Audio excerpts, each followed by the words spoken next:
Sa Makati, isang babae ang patay ng pagbabarilin sa loob ng jeep. Sa hiwalay na insidente naman, isang tambay ang sugatan sa pamamaril sa isang lalaking sangkot umano sa droga. Narito ang report ni Oscar Oida.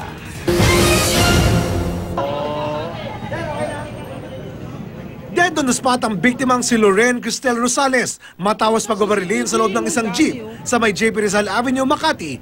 3 tama ng bala sa likuran ang tinamo ng biktima, 27 anyos. Ang gunman, pasahero rin ng jeep. Yung jeep nakahinto rito, tapos yung pasahero bumaba, pumunta sa likuran. Sa tagiliran ng jeep, binaril yung suspect na 2 putok. Biktima yung biktima. Nakababa na, doon na yung nagkaputukan. 3 putok po yung narinig ko. Pagkatapos mamaril, naglakad lang umano palayo ang suspect. Sa di kalayuan, natagpuan ng mga pulis sa loob ng isang nakaparadang tricycle ang baril na pininiwala ang ginamit ng suspect. Pati na ilang bala, sombrero at damit na posible raw pinagpalitan ng gunman. Blanco pa ang pulisya sa pagkakilala ng suspect at motibo sa krimen.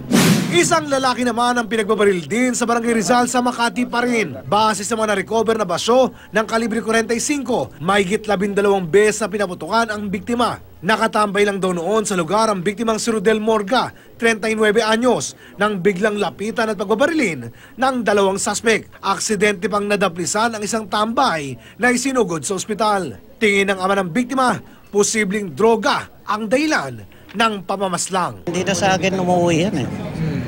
Unang-una, may yung mga kasamahan niya, mga barkada.